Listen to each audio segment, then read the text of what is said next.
I was deciding to look things up, and I took a few pictures which we might go back to. But it says, how many countries were there in the 1900s? This is part of, because I was looking up anyway. So it takes us to, oh, this is the first one. How many people did you think there was around in the 1900s? It says less than 2 billion people in the year 1900s, and we all feel that that's where, we were coming in. We were being occupied. The whole place was being occupied. And then down here we I just started, because obviously it brings up the British rule again. So 65 countries got supposedly their independence from the United Kingdom, including Australia and New Zealand there. And then as we carry on, because we've got a bit more up here, where are we? Yes, where are we? I've lost it now. Let's have a look at this one. We'll go to this one. I've just taken some pictures, so I might have to go to my gallery and get them up. Now that's that one. How much of the British rule at its peak? I thought we just did that one, but it didn't do it. No, the largest empire the world had. At its peak in 1922, it was the largest empire the world had ever seen, covering around a quarter of the Earth's land surface and ruling over 458 million people. Wow, there you go. What was the English Empire's peak? The peak, this is still Tartaria and the Romans.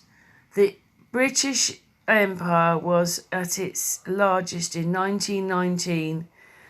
And this roughly when Ireland was trying to become independent from the UK with complete independence. After England acquired Germany's East and West African colonies and Samoa, the Treaty of Versailles, which marked the end of the First World War, 14 to 18. Wow. How many colonies did the UK have at its peak? I don't know why it keeps saying. At its most extensive, the British Empire comprised of 57 colonies, dominions, territories, or protectorates, whatever that is, protectorates, from Australia, Canada, and India to Fiji, Western Samoa, and Tonga. How much land did the British Empire rule? It covered around 25% of the world's land surface, including large swathes of North America, Australia, Africa, and Asia, while other areas, especially in South America, were closely linked to the empire by trade, according to the National Archives. And the British Empire was composed of dominions, colonies, although we've just said that. The British Empire map, we're just having a look. There you go. Wow, look at that. The British Empire, the Roman Empire, you mean? The British Empire at its peak. Right, that's that. Mickey, it picks it up on the microphone. The British Empire in 1921. Oh, what do you reckon? Look at that. Still got a lot in Africa and India. Look at that. Still owns India, Australia, Canada. It's just missing... Oh, it's not missing... Yeah, it's missing a bit from America, isn't there? Amazing. Let's have a look. 1914.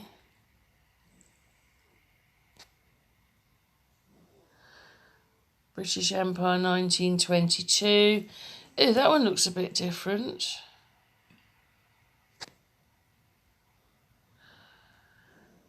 $1700s.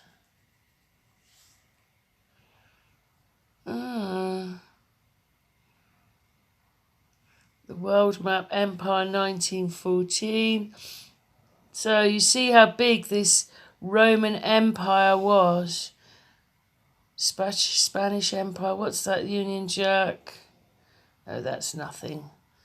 The British Empire, what's that? WW1, New World Order. Ugh. British flag 1776, it's the same.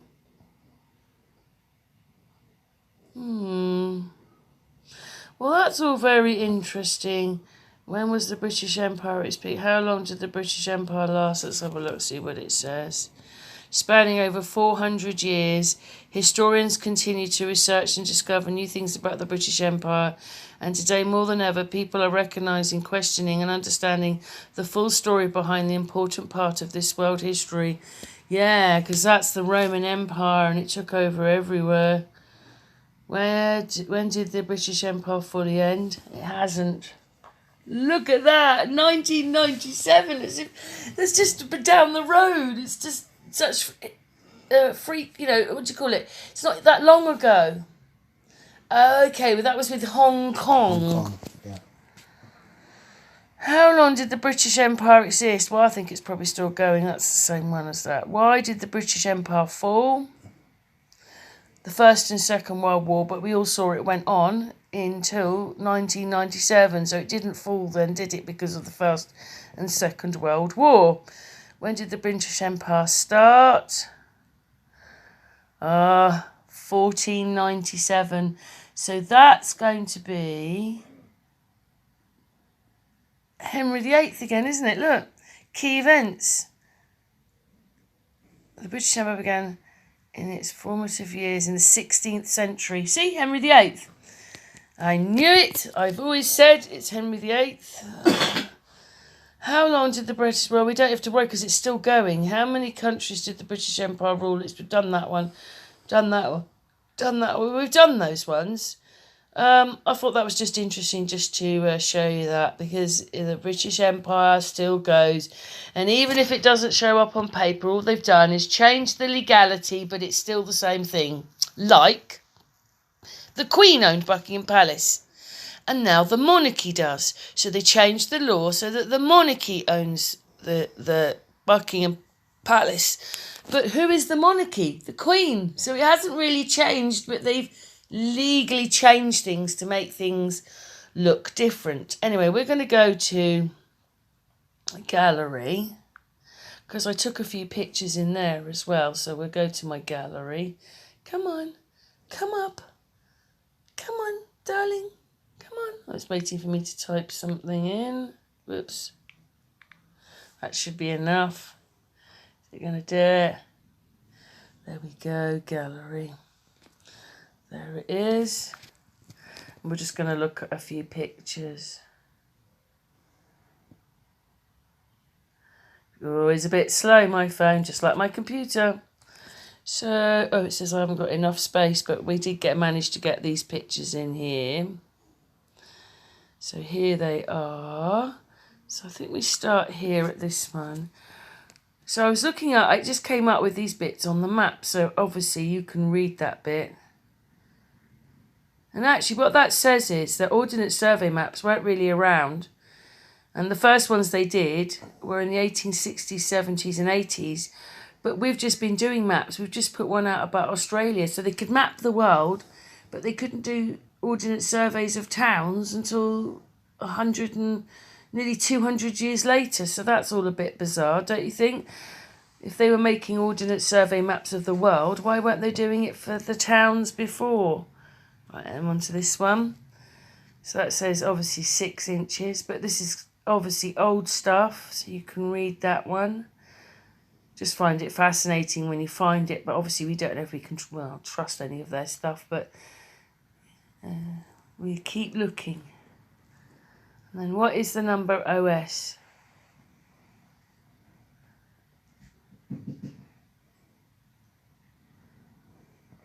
Because we did one very interesting the other day with Angel, didn't we, Mickey?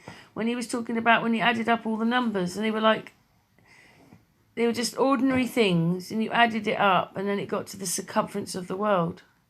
At the equator. Yeah, certain things, yeah. Yeah, so everything to do with them is to do with numbers. And look at that.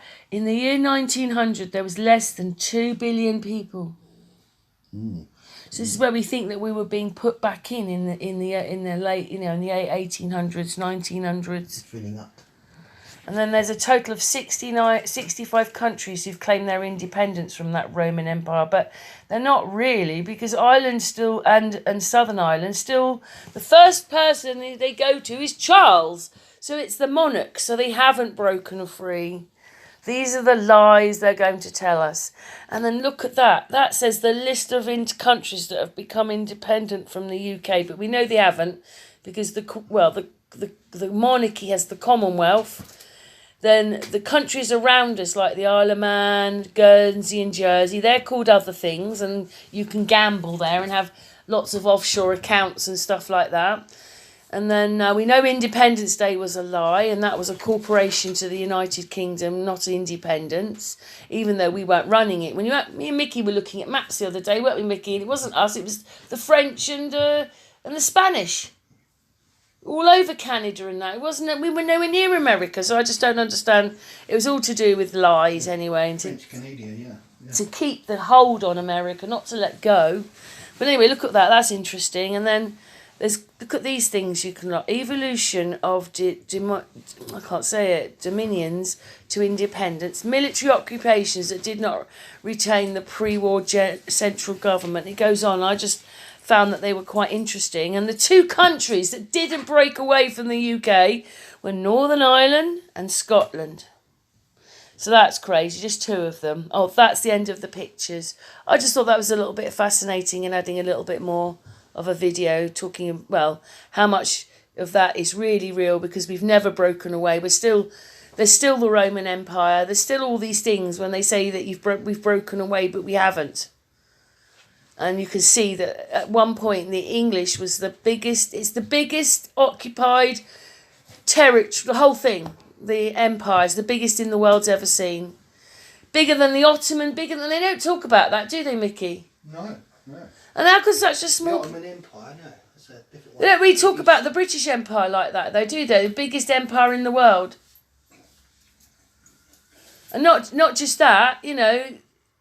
Well, no one ever talks about it. But anyway, we just thought that you might have found that a little bit interesting. But anyway, thanks for watching. Thanks. Thanks for watching.